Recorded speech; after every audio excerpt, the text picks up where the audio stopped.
साल पहले भ्रष्टाचार के खिलाफ इकट्ठे हुए थे, आज इसी मंच से एक अहंकारी तानाशाह को इस देश से हटाने के लिए फिर से इकट्ठे हुए हैं। दोस्तों, प्रधानमंत्री कहते हैं मैं सुप्रीम कोर्ट को नहीं मानता। देश के प्रधानमंत्री कहते हैं मैं सुप्रीम कोर्ट को नहीं मानता। इतना अहंकारी प्रधानमंत्री को इतना अहंकार। देश के अंदर अब जनतंत्र खत्म हो रहा है। इसी को तानाशाही कहते हैं, इसी को तानाशाही कहते हैं, इसी को हिटलर शाही कहते हैं। मोदी जी कह रहे हैं फ्री की रेवड़ी बांट रहा है। अरे गरीबों के हाथ में अगर 4 रेवड़ी रख दी तो कौन सा बुरा हो गया। मोदी जी आपने तो रेवड़ी नहीं, पूरा का पूरा रेवड़ा उठा के अपने दोस्त को दे दिया। वो बीजेपी के गुलाम है, वो आपके नहीं है, आपके सगे नहीं है, वो बीजेपी के गुलाम है। आपको कल को मुसीबत आती है तो केवल आपका बेटा, आपका भाई केजरीवाल आपके साथ खड़ा है। भारत माता की, भारत माता की, इनकलाब, इनकलाब, वंदे वंदे। आज से 12 साल पहले, 12 साल पहले इसी रामलीला मैदान में इकट्ठे हुए थे हम लोग भ्रष्टाचार के खिलाफ। इस मंच को मैं नमन करता हूं, यह बहुत पवित्र मंच है। आज से 12 साल पहले भ्रष्टाचार के खिलाफ इकट्ठे हुए थे, आज इसी मंच से एक अहंकारी तानाशाह को इस देश से हटाने के लिए फिर से इकट्ठे हुए हैं। दोस्तों, तानाशाही को खत्म करने के लिए फिर से इकट्ठे हुए हैं। और जैसे उस वक्त भ्रष्टाचार के खिलाफ आंदोलन हमारा सफल हुआ था, आज इसी मंच से जो आंदोलन शुरू हो रहा है, हमारे देश के अंदर जो तानाशाही लाई जा रही है उसे खत्म करने का जो आंदोलन शुरू हो रहा है, जनतंत्र को खत्म करने का जो आंदोलन शुरू हो रहा है, संविधान को बचाने का जो आंदोलन आज शुरू हो रहा है, बहुत जल्दी इस आंदोलन को भी सफलता मिलेगी। सुप्रीम कोर्ट ने दिल्ली के लोगों के हक में फैसला दिया। 8 साल तक दिल्ली के लोगों ने लड़ाई लड़ी सुप्रीम कोर्ट के अंदर। सुप्रीम कोर्ट में हमारे वकील अभिषेक मनु सिंघवी साहब ने दिल्ली के लोगों की तरफ से लड़ाई लड़ी। सबसे पहले मैं आज इस मंच से सिंघवी साहब का भी दिल्ली के लोगों की तरफ से शुक्रिया अदा करता हूं, जिन्होंने दिल्ली के लोगों को उनका हक दिलाया। दोस्तों, 11 मई, आज 11 जून है, आज से 1 महीने पहले 11 मई को देश की सर्वोच्च अदालत, सबसे बड़ी अदालत सुप्रीम कोर्ट, सुप्रीम कोर्ट की भी कॉन्स्टिट्यूशन बेंच, उसने आदेश पारित किया दिल्ली के लोगों के हक में। और उसके 8 दिन के बाद, 1 हफ्ते के बाद 19 मई को देश के प्रधानमंत्री ने सुप्रीम कोर्ट के आदेश को खारिज कर दिया। दोस्तों, देश की सबसे बड़ी अदालत के, देश के सबसे बड़ी अदालत के फैसले को प्रधानमंत्री ने खारिज कर दिया। प्रधानमंत्री कहते हैं मैं सुप्रीम कोर्ट को नहीं मानता। देश के प्रधानमंत्री कहते हैं मैं सुप्रीम कोर्ट को नहीं मानता। 75 साल के भारत के इतिहास में पहली बार एक प्रधानमंत्री आया है जो कहता है मैं सुप्रीम कोर्ट को नहीं मानता। पूरे देश के लोग स्तब्ध हैं, पूरे देश के लोगों को यकीन नहीं हो रहा। इतना अहंकारी प्रधानमंत्री, प्रधानमंत्री को इतना अहंकार। प्रधानमंत्री कहता है मैं सुप्रीम कोर्ट को नहीं मानता। देश के गली गली में चर्चा हो रही है, घर घर में चर्चा हो रही है। ये मोदी जी को क्या हो गया? इतना अहंकार हो गया इनको, इतना अहंकार हो गया इनको। दोस्तों, देश के अंदर अब जनतंत्र खत्म हो रहा है। इसी को तानाशाही कहते हैं। जब देश का प्रधानमंत्री कहता है मैं सुप्रीम कोर्ट को नहीं मानता, इसी को तानाशाही कहते हैं, इसी को हिटलर शाही कहते हैं, जनतंत्र खत्म होना कहते हैं। मैं बताना चाहता हूं आखिर इस सुप्रीम कोर्ट के आदेश में ऐसा क्या है? सुप्रीम कोर्ट ने ऐसा क्या कह दिया कि प्रधानमंत्री जी कह रहे हैं कि मैं सुप्रीम कोर्ट के आदेश को नहीं मानता। सुप्रीम कोर्ट ने अपने आदेश में बोला कि भारत एक जनतंत्र है, भारत में जनता सुप्रीम है, जनता अपनी सरकार चुनती है, उस सरकार को जनता के काम करने का पूरा अधिकार होना चाहिए। दिल्ली में भी लोग सरकार चुनते हैं, दिल्ली की सरकार को भी, जिस भी सरकार को दिल्ली के लोग चुनते हैं, चाहे इस पार्टी की सरकार हो चाहे उस पार्टी की सरकार हो, सुप्रीम कोर्ट ने कहा कि जो भी सरकार दिल्ली के लोग चुनते हैं, जनता सुप्रीम है, दिल्ली की जनता सुप्रीम है, उस सरकार को काम करने का अधिकार होना चाहिए। मैं आपसे पूछना चाहता हूं, क्या सुप्रीम कोर्ट ने गलत बोला? क्या प्रधानमंत्री को सुप्रीम कोर्ट का आदेश मानना चाहिए? मोदी जी कहते हैं मैं सुप्रीम कोर्ट का आदेश नहीं मानता। मोदी जी ने अध्यादेश पारित कर दिया और सुप्रीम कोर्ट के आदेश को खारिज कर दिया। मोदी जी का अध्यादेश क्या कहता है? प्रधानमंत्री जी ने यह जो अध्यादेश पारित किया, यह क्या कहता है? मोदी जी का अध्यादेश कहता है कि अब दिल्ली के अंदर जनतंत्र नहीं होगा, अब दिल्ली के अंदर तानाशाही चलेगी, अब दिल्ली के अंदर जनता सुप्रीम नहीं है, अब दिल्ली के अंदर एलजी सुप्रीम होगा। अब दिल्ली के अंदर चाहे जनता जिसको मर्जी वोट दे, चाहे जनता जिसकी मर्जी सरकार बनाए, प्रधानमंत्री जी कहते हैं सरकार तो मैं ही चलाऊंगा, मेरी तानाशाही चलेगी। अब जनता सुप्रीम नहीं है, जनता की नहीं चलेगी, जनता की सरकार की नहीं चलेगी। प्रधानमंत्री जी कहते हैं एलजी के जरिए मैं सरकार चलाऊंगा।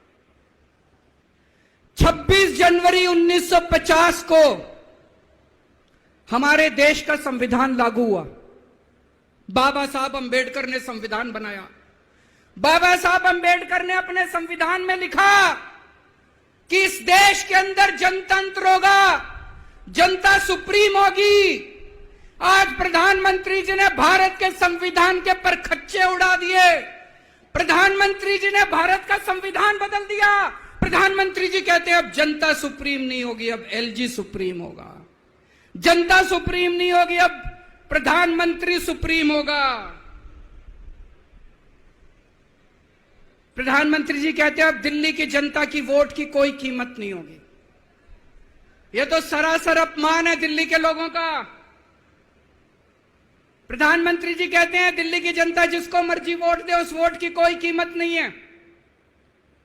दोस्तों, ये बीजेपी वाले रोज मेरा अपमान करते हैं, मेरे को गालियां देते हैं, गंदी गंदी गालियां देते हैं।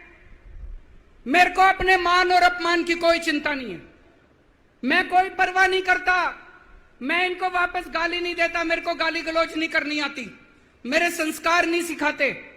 मैं 24 घंटे अपने काम में व्यस्त रहता हूं, मेरे को काम से मतलब है। आप लोगों ने मेरे को इतना मौका दिया, इतनी जिम्मेदारी है, 24 घंटे काम करता हूं। ये लोग मेरे को जितनी मर्जी गाली दे लें, लेकिन इस बार इन लोगों ने आपका अपमान किया है, आपकी वोट की कीमत, आपका वोट का अपमान किया है। यह मैं बर्दाश्त नहीं कर सकता। आपके अपमान को मैं बर्दाश्त नहीं कर सकता। इसको किसी हालत में नहीं होने देंगे। दिल्ली के लोगों के वोट का जो इन्होंने अपमान किया है, मोदी जी ने तमाचा मारा है दिल्ली के लोगों को, इसको बर्दाश्त नहीं कर सकते।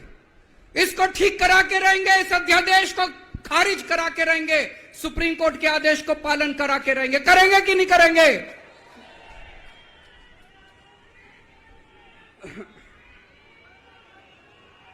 मैं पूरे देश में घूम रहा हूं, हर राज्य के अंदर गया मैं।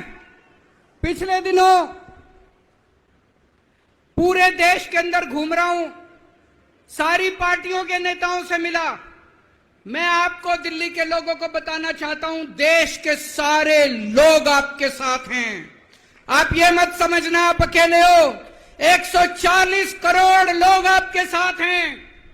वेस्ट बंगाल के लोग आपके साथ हैं, तमिलनाडु के लोग आपके साथ हैं, केरला के लोग आपके साथ हैं, महाराष्ट्र के लोग आपके साथ हैं, बिहार के लोग आपके साथ हैं, उत्तर प्रदेश के लोग आपके साथ हैं, मध्य प्रदेश के लोग आपके साथ हैं। 140 करोड़ लोग मिलके इस अध्यादेश का विरोध करेंगे, जनतंत्र को बचाएंगे दोस्तों। और मैं पूरे देश के लोगों को बोलना चाहता हूं, यह मत सोचना कि यह केवल दिल्ली वालों के साथ हुआ है। मुझे अंदर से पता चला यह मोदी जी का पहला वार है। ऐसा ही अध्यादेश, जो अध्यादेश आज दिल्ली में पारित किया गया, जिस अध्यादेश के जरिए दिल्ली वालों की ताकत खत्म कर दी गई, इस अध्यादेश के जरिए, जिस अध्यादेश के जरिए दिल्ली के अंदर आज तानाशाही लागू की जा रही है, कल यही अध्यादेश राजस्थान के लिए लाया जाएगा, कल यही अध्यादेश पंजाब के लिए लाया जाएगा, कल यही अध्यादेश मध्य प्रदेश के लिए लाया जाएगा, कल यही अध्यादेश महाराष्ट्र के लिए लाया जाएगा। इसे अभी रोकना पड़ेगा, सबको मिलकर अभी रोकना पड़ेगा दोस्तों।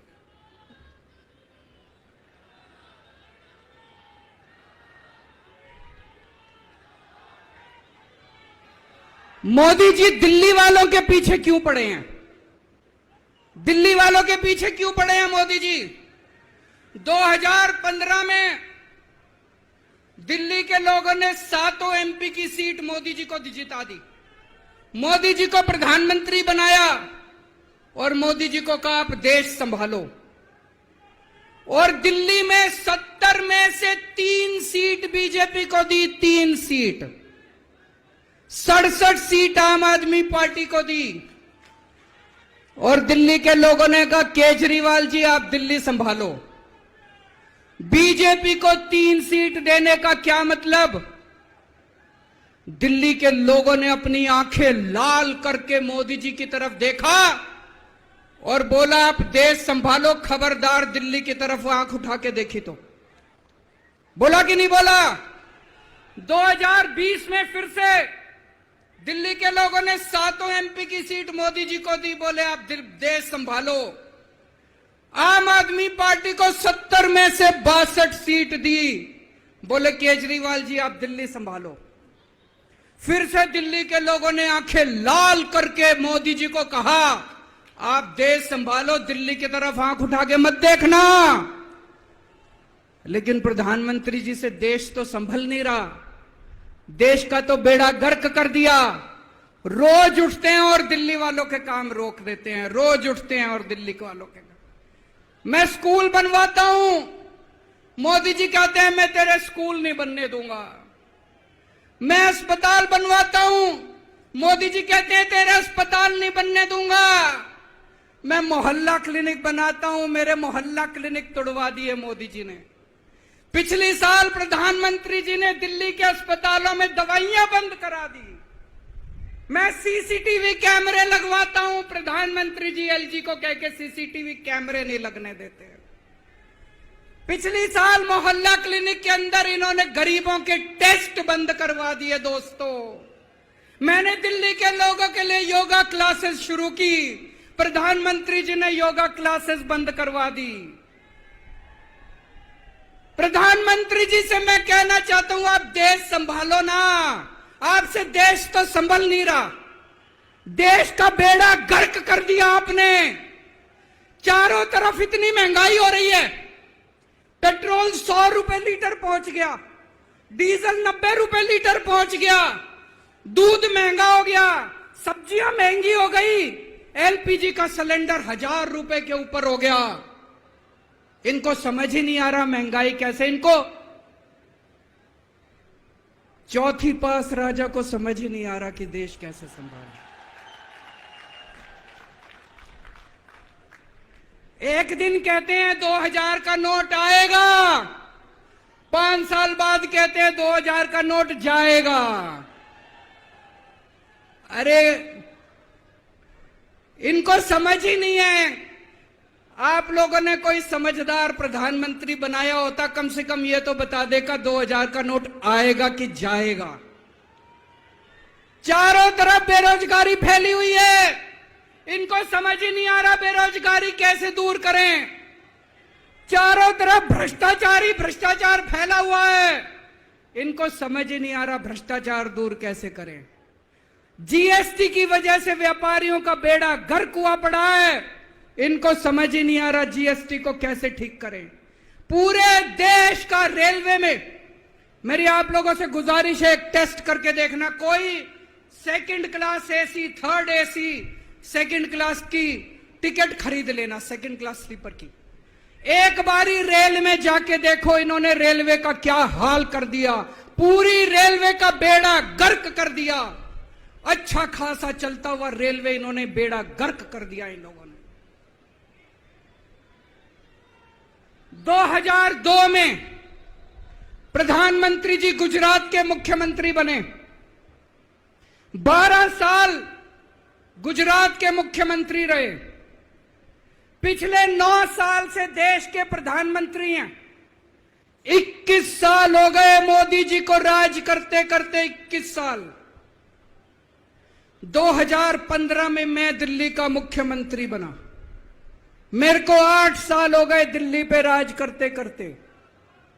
आज मैं चैलेंज करता हूं और देश की जनता को अपील करता हूं, मोदी जी के 21 साल, मेरे 8 साल, दोनों के देख लो किसने ज्यादा काम किया। केजरीवाल ने ज्यादा काम करा। केजरीवाल ने 8 साल में ज्यादा काम करा कि मोदी जी ने 21 साल में ज्यादा काम करा। अरे इनसे काम तो होता नहीं है। देश के अंदर जो अच्छा काम करता है उसको रोकने की कोशिश करते हैं। ये आज दिल्ली के सारे अच्छे काम रोकना चाहते हैं। मोदी जी के पास तो फुल पावर थी 21 साल, मेरे को तो इन्होंने काम भी नहीं करने दिए, हर काम में टांग अड़ाया। फिर भी मेरे 8 साल उठा के देख लो, कितने स्कूल बनवा दिए, कितने अस्पताल बनवा दिए, लोगों का इलाज मुफ्त कर दिया, लोगों के बच्चों को पढ़ाई दे रहे हैं अच्छी, बिजली मुफ्त कर दी। मैंने बिजली मुफ्त करी। मोदी जी कह रहे हैं फ्री की रेवड़ी बांट रहा है। अरे गरीबों के हाथ में अगर 4 रेवड़ी रख दी तो कौन सा बुरा हो गया। मोदी जी आपने तो रेवड़ी नहीं, पूरा का पूरा रेवड़ा उठा के अपने दोस्त को दे दिया। पूरा का पूरा देश उठा के अपने दोस्त को दे दिया। पूरा की पूरी केंद्र सरकार उठा के अपने दोस्त को फ्री में दे दी। मैंने तो 4-4 रेवड़ी रखी थी एक एक हाथ में, गरीबों के हाथ में, आपने तो रेवड़ा ही उठा के दे दिया। अब लोग प्रधानमंत्री जी से पूछने लगे कि केजरीवाल ने इतना काम कर दिया, आपका काम कहां है। तो अब मोदी जी ने तय किया मैं केजरीवाल को काम नहीं करने दूंगा। उन्होंने मनीष सिसोदिया को उठा के जेल में डाल दिया। उनको लगा मनीष सिसोदिया को जेल में डालने से शिक्षा के काम रुक जाएंगे। उन्होंने सतिंदर जैन को उठा के जेल में डाल दिया। उनको लगा सतिंदर जैन को जेल में डालने से मोहल्ला क्लिनिक बंद हो जाएंगे, अस्पताल बंद हो जाएंगे। मैं प्रधानमंत्री जी को बोलना चाहता हूं, हमारे पास एक मनीष सिसोदिया नहीं है, हमारे पास 100 मनीष सिसोदिया हैं। हमारे पास एक सतिंदर जैन नहीं है, हमारे पास 100 सतिंदर जैन हैं। आप एक को जेल में डालोगे, हमारा दूसरा आ जाएगा काम करने के लिए, काम नहीं रुकेगा दोस्त। जब इनको जेल में डालने से काम नहीं चला तो अब ये ऑर्डिनेंस लेके आए हैं और ऑर्डिनेंस से ये सारा काम रोकना चाहते हैं दोस्तों। आज दिल्ली के लोग मुसीबत में हैं। दिल्ली के लोगों के ऊपर यह अध्यादेश थोपा जा रहा है। आपने पिछली बार 7 एमपी को वोट दिया था, कहां है वो सातों के सातों? अपने घर में दुबक के बैठे हैं। वो बीजेपी के गुलाम है, वो आपके नहीं है, आपके सगे नहीं है, वो बीजेपी के गुलाम है। आपको कल को मुसीबत आती है तो केवल आपका बेटा, आपका भाई केजरीवाल आपके साथ खड़ा है, वो कभी खड़े नहीं होंगे दोस्तों।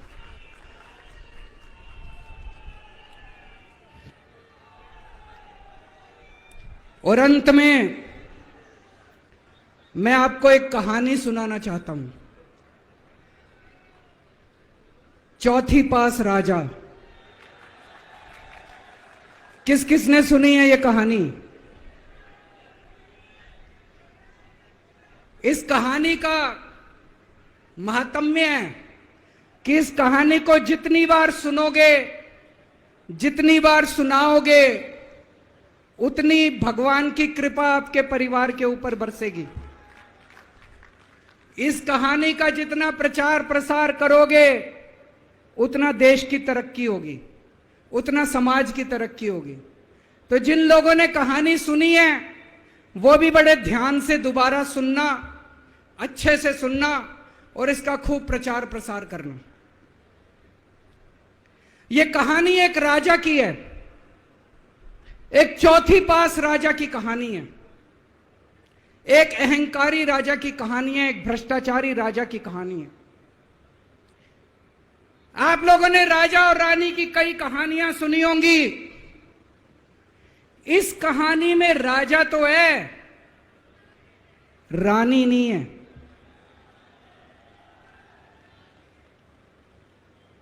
तो एक महान देश था, कई हजार साल पुराना देश।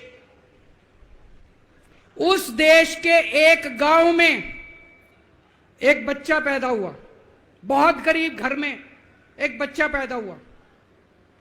तो जैसे गांव के अंदर बच्चा पैदा होने पे ज्योतिषी आते हैं, ज्योतिषी आके बच्चे का भविष्य बताते हैं, ऐसे गांव का ज्योतिषी आया, उसने बच्चे की कुंडली देखी और बच्चे की मां को बोला कि माई, तेरा बेटा बड़ा होके बहुत बड़ा सम्राट बनेगा। माई को समझ नहीं आया, मैं इतनी गरीब, मेरा परिवार इतना गरीब, मेरा बेटा सम्राट कैसे बनेगा। खैर बच्चा धीरे धीरे बड़ा होने लगा। गांव के सरकारी स्कूल में उसका एडमिशन करा दिया। उसका पढ़ने लिखने में मन नहीं लगता था। पढ़ते पढ़ते, क्लास करते करते चौथी में आके उसने नाम कटवा लिया। उसका पढ़ाई लिखाई में मन नहीं लगता था।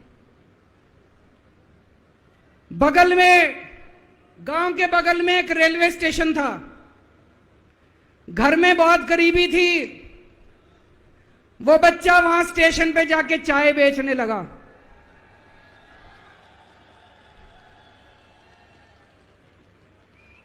चाय बेच के अपना गुजारा करता था। वो भाषण बहुत अच्छा देता था, बचपन से ही बड़ा अच्छा भाषण देता था। गांव के लड़कों को इकट्ठा कर लेता और भाषण देना चालू करता। धीरे धीरे आसपास के गांव में फैल गया कि यह बच्चा भाषण बड़े अच्छे देता है।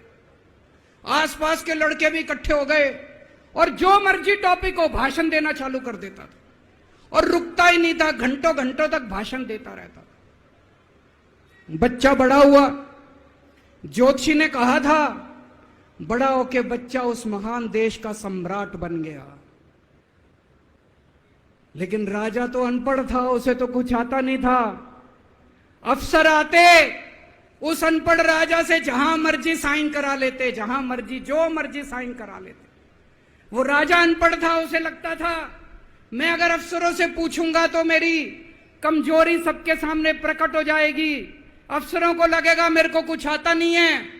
अफसर जो मर्जी लेके आते थे वहां साइन कर देता था। वो धीरे धीरे पूरे देश के अंदर फैल गया कि राजा अनपढ़ है, राजा अनपढ़ है। राजा को बड़ा बुरा लगने लगा।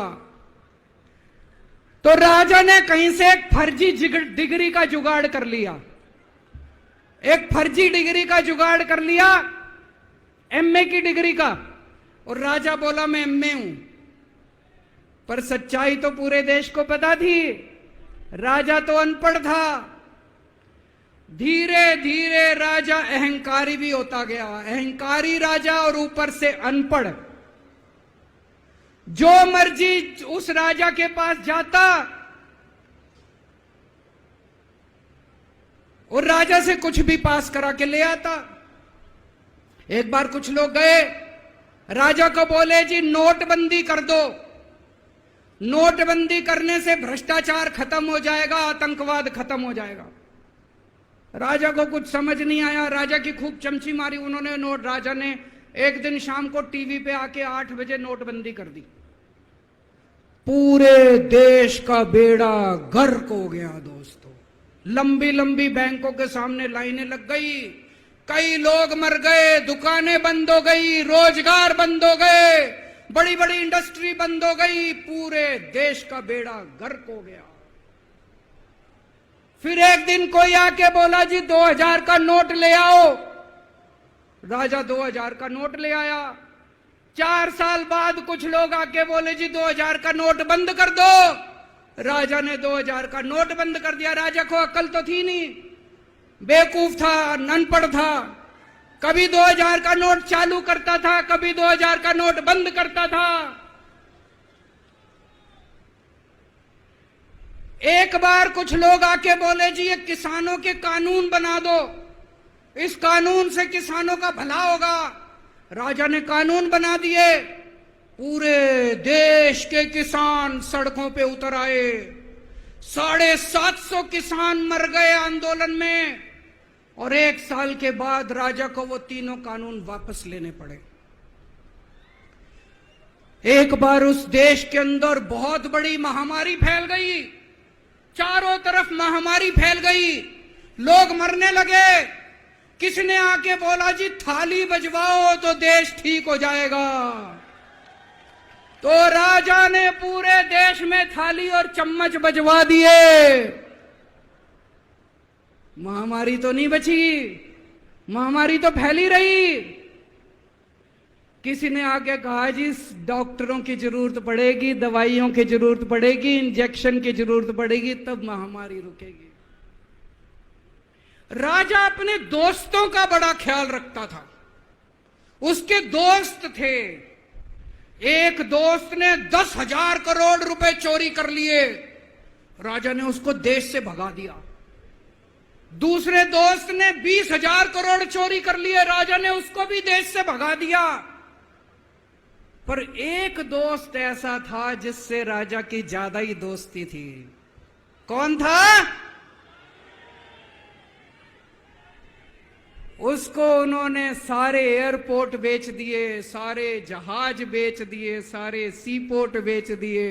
उन्होंने आसमान बेच दिया, जमीन बेच दी राजा ने, खदानें बेच दी। उस दोस्त पे राजा मेहरबान था।